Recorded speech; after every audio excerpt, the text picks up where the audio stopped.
Je vais te montrer exactement comment closer un prospect froid en moins de 48 heures avec preuve à l'appui. Donc, je vais te montrer le framework complet qui permet de passer un véritable inconnu à un client qui est signé avec une méthode que j'utilise qui s'appelle le Value First comme colonne vertébrale. Je vais te détailler tout ça, je vais te montrer tout ça. Donc, si aujourd'hui tu cherches à signer plus de clients plus vite et même des clients qui sont pour le moment froids, reste bien jusqu'au bout de cette vidéo. Je vais te dévoiler toute la méthode exacte. Tu verras que j'ai beaucoup de choses à te montrer, beaucoup de choses que j'ai créées. Donc, reste bien avec moi pour découvrir tout ça. Avant qu'on aille plus loin, si tu n'es pas encore abonné, pense à le faire, puisque vu ce que je vais te partager, je pense que ça mérite un abonnement. Ok? Allez, on démarre. Premier point, c'est de comprendre déjà pourquoi aujourd'hui les prospects froids ne signent pas. D'accord? Il y a un blocage aujourd'hui qu'il faut comprendre avant d'essayer de le lever, avant d'essayer de passer à la suite. Aujourd'hui, un prospect froid, de par sa nature, ne te connaît pas. Il n'a pas confiance en toi. Donc, il va comparer, il va avoir peur de se tromper. Et la plupart des freelances, aujourd'hui, des consultants, des personnes qui veulent plus de clients, essaient de vendre avant d'avoir résolu ces trois problèmes. Et c'est justement là où tout plante.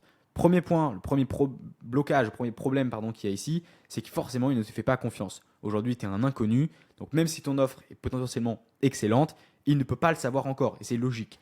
Donc, finalement, la confiance se construit, elle ne se demande pas. Second blocage, seconde grosse erreur, c'est qu'il compare avec d'autres personnes, et c'est normal, ça fait partie du processus d'achat. Donc, il a très probablement contacté 2 ou 3 autres freelances. Donc, si tu te bats sur le prix ou tes services, tu as déjà perdu. Donc, il faut changer de terrain de jeu. Enfin, l'erreur numéro 3, le blocage numéro 3, c'est qu'il a peur de se tromper. D'accord? Chaque décision d'achat en B2B, ça implique un risque perçu. Donc, ton rôle, ça ne va pas être de vendre, ça va être d'éliminer ce risque avant même l'appel. D'accord? Parce que si tu dois éliminer ce risque pendant l'appel, encore une fois, tu perds du temps, tu perds de l'argent, tu perds des opportunités. Donc, la vraie question à se poser, ce n'est pas comment convaincre, mais c'est la question qu'il faut se poser finalement, c'est comment éliminer la friction avant qu'il n'arrive en appel. Et si tu n'as pas éliminé ces points-là, tu ne vendras pas plus, c'est sûr et certain. Donc, ça m'amène à ma partie numéro 2, qui est le Value First appliqué au closing. Peut-être que tu as déjà regardé des vidéos sur ce qu'on fait, sur notamment notre méthode Value First.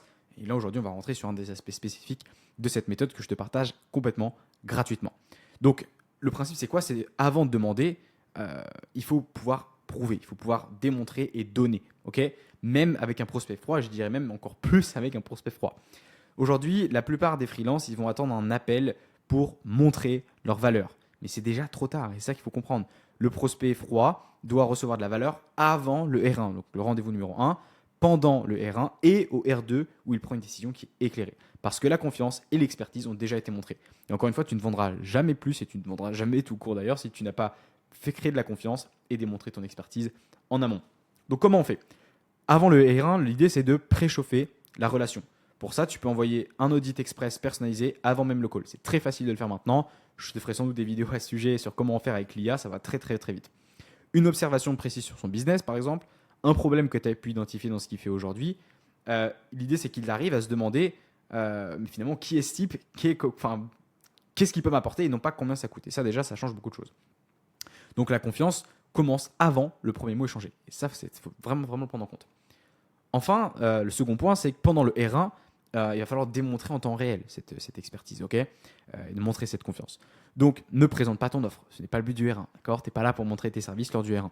Tu vas poser les bonnes questions, tu vas identifier son vrai problème et tu vas donner une à deux à trois potentiellement insights immédiatement applicables, d'accord? Le call lui-même, c'est une démonstration d'expertise.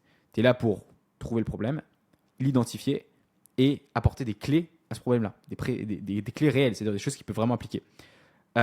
L'idée, c'est qu'ils se disent, si le call était aussi bon, imagine ce qu'il va pouvoir faire pour mon business. Plus tu donnes de valeur, plus tu démontres ton expertise, plus la personne a envie de bosser avec toi. Et ça, il faut vraiment, vraiment prendre en compte. Et enfin, pendant le R2, c'est là où tu vas présenter une roadmap et tu vas demander une décision. À ce stade-là, la confiance est déjà construite. Tu as déjà passé du temps avec cette personne-là en amont. La personne te connaît, a déjà confiance, comprend ton expertise. Et voilà, encore une fois, ton expertise est prouvée à ce stade-là. Le R2, lui, n'est pas un call de vente. D'accord? Encore une fois, j'aime pas forcément ce mot-là. C'est plutôt un call de décision. C'est un call où il va prendre une vraie décision. Donc, l'idée sur cet appel-là, c'est que tu présentes la roadmap que tu lui as construite pour lui. Pareil, je pourrais te montrer sans doute comment on fait avec l'IA dans une prochaine vidéo si ça t'intéresse. L'idée, c'est qu'il dise oui ou non, quoi. Je veux dire, là, il a tous les éléments. Il n'y a pas de négociation, il n'y a pas de relance. Il est dans un call pour prendre une décision. Et finalement, ça devient un peu une formalité, le closing, quand le travail est fait en amont. Si tu as fait toutes ces étapes-là, qui sont finalement, tu l'as vu, pas très très longues, ça te permet énormément de choses. Quelques petits chiffres que tu dois garder en tête, c'est que il faut garder un délai de 48 heures maximum entre le R1 et le R2, pas plus, d'accord? Au-delà, le prospect va se refroidir, il va oublier, etc. Donc 48 heures max. Le mieux, c'est de le faire le lendemain. 70% également des deals qui sont perdus à cause d'un suivi qui est trop lent ou trop générique. D'accord, vu que tu personnalises rien, vu que tu mets rien en avant, etc., vu que tu n'as pas de process, tu perds forcément beaucoup plus de deals. Et également, tu as 3 fois plus de chances de signer quand la valeur est démontrée avant le call. C'est très important.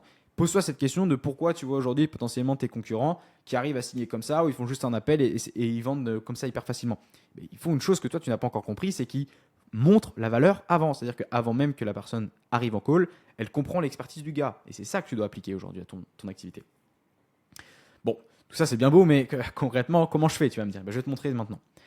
La séquence complète de finalement 0 à signer en 48 heures. Je vais te montrer. Encore une fois, ces éléments-là que je te partage, c'est très théorique évidemment, c'est des choses que tu dois mettre en pratique, mais c'est des choses que j'ai testées dans la pratique depuis maintenant des années. Je fais ça depuis 2019, donc je commence à avoir fait ça depuis un petit moment. Et surtout, j'ai aidé littéralement des centaines et des centaines d'activités freelance et d'agences à se développer. Ça, c'est facilement vérifiable. Il suffit de voir un peu notre Discord et nos différentes ressources. Ok. Donc, c'est pour ça que je te processe là. Je te demande pas de me croire sur parole, mais bon, en l'occurrence, on a quand même, et ça je peux le dire là-dessus, on a quand même accompagné littéralement des centaines de personnes à faire exactement, à aller chercher plus de clients grâce à cette structure. Donc concrètement, qu'est-ce que tu fais?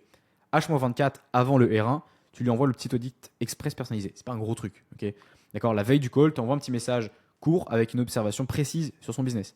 L'idée, c'est pas de faire un complément, c'est de faire une petite analyse très rapide. Montrer que tu as fait le travail avant même qu'il te paie. Et ça, c'est très important.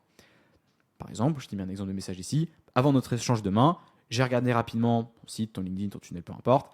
J'ai repéré 2-3 choses qui pourraient t'aider à résultat précis en fonction de ta niche. On pourra en parler si tu veux. Très simple. Ça montre déjà que tu as bossé le truc. Le jour même, lors du R1, tu as une structure en 4 temps que tu peux respecter. Et si tu suis ça, tes R1 vont se passer extrêmement bien et tu as de grandes chances que tu signes la suite. Ne commence jamais à parler de toi. D'ailleurs, en fait, ne parle pas du tout de toi. En fait, on s'en fiche un peu pendant R1 et même pendant R2. Ok.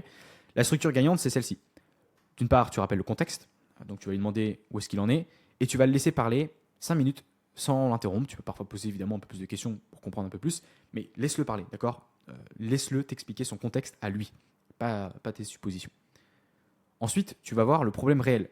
Donc, tu vas identifier ça. Tu peux par exemple poser des questions du type « Qu'est-ce qui t'y empêche d'y arriver aujourd'hui ?» Je veux que tu creuses jusqu'au vrai blocage, pas le symptôme. D'accord? Qu'est-ce qui te bloque réellement? Est-ce que c'est parce qu'il ne sait pas le faire? Est-ce que c'est parce qu'il ne comprend pas? Est-ce qu'il n'a pas? Voilà, il y a plein forcément de raisons. À toi d'identifier le vrai problème. Ensuite, donne-lui les insights qu'on appelle value first de notre méthode que je te partage ici. Donne 1 à 2, voire 3 idées concrètes immédiatement applicables. D'accord? Il repart avec quelque chose à intégrer, même sans signer avec toi. Je te donne un exemple. Si aujourd'hui, il a un problème de positionnement, okay, tu bosses avec quelqu'un, il a un problème de positionnement, et toi, tu es là pour, admettons, résoudre des offres, enfin mettre en place des offres. Ou alors, il a un problème de trafic. Donne-lui quelque chose qu'il peut faire aujourd'hui pour avoir plus de trafic. Un tout petit truc, mais qui va le faire et qui va réellement lui apporter plus de trafic. L'idée, il y a de grandes chances qu'en fait, cette personne-là n'applique absolument pas ce truc-là, mais ce que tu veux créer, c'est justement le fait qu'il dise « Ok, il m'a déjà prouvé son expertise, quoi. Il m'a donné quelque chose qui va marcher. » Et enfin, une fois que ça c'est fait, tu passes à la 4e étape, c'est de fixer le rendez-vous numéro 2. Ce que tu peux dire, c'est que tu peux dire, voilà, je prépare une roadmap sur mesure par rapport à ton cas. On se retrouve dans 48 heures pour que tu puisses prendre une décision avec nous si ça te correspond. Tu mets une date fixée absolument avant d'accrocher. D'accord? Ça doit être planifié dans l'agenda. Ensuite, tu peux faire un petit récap. Ça, c'est un peu plus optionnel, mais ça peut être pas mal en fonction des niches. Tu vas installer un récap qui va installer finalement la confiance. Tu envoies un petit document très court que encore une fois, tu peux faire avec l'IA de ce que tu as compris de son problème. Encore une fois, utilise ton note taker, ça va beaucoup t'aider. Et 2-3 recommandations concrètes que tu peux appliquer. Encore une fois, ce n'est pas une proposition commerciale, c'est un document qui prouve finalement déjà que tu travailles avec lui. Donc, qui lui rappelle les actions qu'il a besoin de mettre en place. Ça peut ressembler à ça. Comme convenu, voici ce que j'ai retenu de notre échange et ce que je ferai en priorité. Et là, tu mets les 3 points précis que tu as pu remarquer. Je vais préparer la roadmap concrète pour notre prochain appel. Tout simplement. Ensuite, H+48, idéalement un peu plus tôt, mais si tu n'as pas trop le choix, fais-le comme ça. Tu vas montrer la roadmap et c'est là où il va prendre la décision. Donc, à ce stade-là, encore une fois, la confiance est déjà construite. Okay, l'expertise, encore une fois, est également déjà prouvée. Et le call a un seul objectif, ils prennent une décision. Donc, l'idée, c'est que tu présentes la roadmap de comment tu vas l'aider et il dit oui ou non. Et pour ça, évidemment, tu peux avoir une structure que je t'ai mis ici sous les yeux. Première étape, c'est de rappeler le problème. Tu vas reformuler son problème de ses propres mots. Il doit sentir que tu l'as parfaitement compris. C'est pour ça qu'il faut vraiment l'identifier en amont. parfois même mieux que lui-même. Ça peut arriver. L'étape numéro 2, c'est de présenter la roadmap. 3, 5 étapes claires, pas plus, avec des chiffres, des dates, ce que tu fais, dans quel ordre, quel résultat est-ce que tu attends par rapport à cette collaboration. Ce n'est pas une liste de services, d'accord? C'est un plan d'action, une vraie roadmap que tu dois présenter ici. Ne fais pas trop long là-dessus. 5-10 minutes max pendant le call, c'est largement suffisant. L'étape numéro 3, ça va être d'ancrer le coût de l'inaction. Tu peux poser des questions de ce type-là. Si on ne règle pas ça d'ici 3 mois, qu'est-ce qui se passe pour toi? Et là, l'idée, c'est tu as une question et c'est lui-même qui va se vendre le truc, tu verras. Et l'étape numéro 4, c'est demander la décision.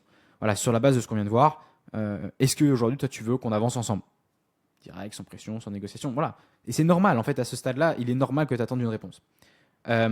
Et tu peux utiliser toujours des phrases de ce type. Je ne suis pas là pour te convaincre, tu as tous les éléments pour décider. Est-ce que cette roadmap correspond à ce dont tu as besoin? Est-ce que tu as envie d'avancer avec nous? Tout simplement. Et là, il va te donner, en fait, c'est lui qui va s'auto-vendre le truc. Teste ça et je t'avoue que c'est vraiment puissant parce que nous, sur ce process-là, on a à peu près 50% de taux de conversion. Donc, teste par toi-même. Et encore une fois, ça fait des années que je suis cette stratégie. Enfin, je t'ai mis ici une petite liste de questions que tu peux reprendre, des questions qui font décider. Encore une fois, c'est pour que lui-même se vende ton service. Encore une fois, un bon closer ne convainc pas, d'accord? Il fait prendre conscience aux personnes de certaines choses et ces questions, finalement, font le travail à ta place. Donc, encore une fois, ici, je t'ai mis des questions pour comprendre le vrai problème, pour faire prendre conscience de l'enjeu aujourd'hui de tout ça, pour lever les objections avant qu'elles n'arrivent et pour closer au R2. Fais une pause, mets une capture d'écran si tu veux. Je ne vais pas forcément détailler, je ne vais pas te lire toutes les questions non plus. Ne ferme jamais un call avec voilà, tu as des questions. C'est une invitation à hésiter, d'accord? L'idée, c'est pas qu'ils hésitent. Ferme toujours avec une question qui implique une décision concrète. Chaque question a un objectif, ok? C'est important. Donc, retravaille ton script avec les questions que je t'ai mis là. Encore une fois, tout ça, tout ce que je t'ai mis à l'écran, c'est des choses que j'ai testées, donc je sais qu'elles marchent. Applique-le pour toi. Quelques petites erreurs que je vois souvent qui font rater le closing et qui, évidemment, font perdre des deals qui auraient pu être sauvés. L'erreur numéro 1, c'est de parler de toi avant même d'avoir compris la personne. Présenter ton parcours, tes clients, tes process, machin. Enfin, en fait, les gens se perdent quand tu dis ça. Donc, ne le dis pas, tout simplement. Le prospect veut parler de son problème, pas écouter ton CV. Les gens veulent être compris, veulent avoir confiance en toi. Ils veulent pas que tu aies un CV ou non, ils s'en foutent, crois-moi. Seconde erreur, c'est d'envoyer une proposition froide après le R1. Ça ne marche pas. Aujourd'hui, si tu envoies un devis sans contexte après le call, ça va immédiatement déclencher une comparaison avec le prix. C'est absolument ce qu'on veut éviter. Le récap personnalisé avec Insight est bien plus efficace. Tu ne parles pas de prix, tu ne parles pas de collaboration, tu lui donnes ça. Voilà. Ça déclenche aussi le principe de réciprocité en marketing. L'erreur numéro 3, c'est de ne pas fixer le R2 avant de raccrocher. Ça, je l'ai fait des centaines de fois cette erreur. Okay, donc je sais qu'elle m'a foiré énormément de deals et de facto énormément d'argent. Donc ne fais pas comme moi. Finir le R1 sans date de R2, c'est le laisser prospect refroidir. La date se fixe à la fin du call obligatoirement, pas dans un email le lendemain ou je ne sais quoi, pas par WhatsApp, dans le call. Très très très important. Erreur numéro 4, c'est de transformer le R2 en call de vente. Ce n'est pas le but. Si tu passes le R2 à vendre ton offre, à essayer de convaincre, etc., c'est que tu n'as pas assez démontré la valeur dans le R1. Et là, c'est clairement irrattrapable. Donc le R2 doit être un call de décision, pas de conviction. D'accord? Tu n'es pas là pour convaincre la personne. Ton but, c'est juste qu'elle prenne une décision en ayant en toute âme et conscience les éléments que tu lui as donnés. La roadmap, le fait qu'elle ait déjà confiance en toi, le fait que tu aies déjà montré ton expertise. C'est très, très, très important. Erreur numéro 5, c'est de baisser le prix face au silence. Il peut arriver des appels où il y a un gros silence quand tu annonces le prix. Le silence, c'est pas un non, d'accord? Baisser ton prix sans qu'on te le demande, ça détruit ta valeur perçue. C'est une des pires erreurs que tu peux faire. Donc tiens ta position. Ta roadmap, elle parle pour toi. Si tu as présenté suffisamment ta valeur lors de cette roadmap, le reste, ça se fait tout seul, tu verras. Et enfin, la 6e erreur, c'est de ne pas envoyer le récap dans les 2 heures. Chaque heure qui passe finalement après le R1, l'enthousiasme qu'il a eu diminue. Il faut qu'il ait des éléments où il se dit, ok, voilà, ils ont vraiment compris mon problème. Donc si tu envoies le récap le lendemain, tu as laissé passer le momentum. Donc tu envoies ton récap juste après. Tout petit récap, encore une fois, pas besoin de faire un truc énorme. Et surtout, cale le R2 très très rapidement. Donc ce qu'il faut surtout retenir de cette vidéo, et avant qu'on fasse déjà ce petit récap, je t'invite à t'abonner, je t'invite à mettre un petit like sous cette vidéo, à commenter s'il y a des choses que tu veux approfondir. C'est hyper important, ça nous soutient et ça nous montre qu'on peut pousser dans cette direction. Donc n'hésite pas à le faire, c'est important. Encore une fois, je fais tout ça gratuitement, donc je compte sur toi. Les 6 points qu'il faut retenir ici, ils sont très particuliers, tu verras que ça récap un peu ce que je te dis ici. Le prospect froid a toujours 3 blocages, peu importe la situation. Problème de confiance, de comparaison et de la peur de se tromper. il faut que tu les élimines avant même le R1, pas pendant. Ça se fait notamment par ton contenu, etc. J'ai d'autres vidéos à ce sujet sur la chaîne. Envoie également un audit express personnalisé la veille du R1. Il arrive en ayant déjà une confiance, des choses que tu as pu noter. Surtout, ça fait un bon point d'accroche pour le call. Donc le call ne fait que confirmer qu'il avait potentiellement raison en t'écoutant. Au R1, c'est toujours cette structure-là. Montre le contexte, le problème réel, donne plusieurs insights value first, c'est-à-dire de donner d'abord, montrer d'abord, et ensuite tu fixes le R2. Dans cet ordre-là. Parle jamais de toi avant d'avoir compris de cette personne-là, de l'avoir de l'avoir compris finalement. Ok ? T'es pas là pour te présenter, tu es là pour comprendre la situation du gars. Quatrième point, c'est d'envoyer le récap personnalisé dans les 2 heures. Fais-le, ok, c'est important, ça prend 2 secondes. Donc, c'est pas un devis, d'accord, c'est vraiment les points d'amélioration que tu as vus et les éléments qu'il peut faire dès maintenant. Ça prouve que tu travailles déjà pour lui et ça active un peu le principe de réciprocité, ça marche bien. Au R2, dans les 48 heures, avec une roadmap claire et des questions pour des décisions directes. C'est pas un appel de vente encore, sors-toi ça de la tête, c'est un call de décision. Vous êtes là pour valider si oui ou non on peut avancer ensemble, tout simplement. Il est déjà censé être convaincu. Et enfin, ne baisse jamais ton prix. La valeur démontrée en amont est ta meilleure défense. Bosse sur ce point-là. Bosse sur le fait que tu es capable de montrer ta valeur. Et ça passe par le système Value First. Si le travail est bien fait, la décision coule d'elle-même. J'espère que ça t'a aidé sur ces points-là. Si tu veux découvrir un peu plus ce qu'on fait en détail, tu as un petit lien qui est dans la description où je t'offre littéralement un coaching 100% offert. Ok, il y a absolument pas un appel de vente. Encore une fois, c'est un vrai diagnostic. On va vraiment analyser ton business. On va donner des vrais insights value first sur ce que tu peux appliquer pour ton business pour aller beaucoup plus vite et aller chercher plus de clients. Encore une fois, pense à t'abonner et je te dis à très vite dans une prochaine vidéo.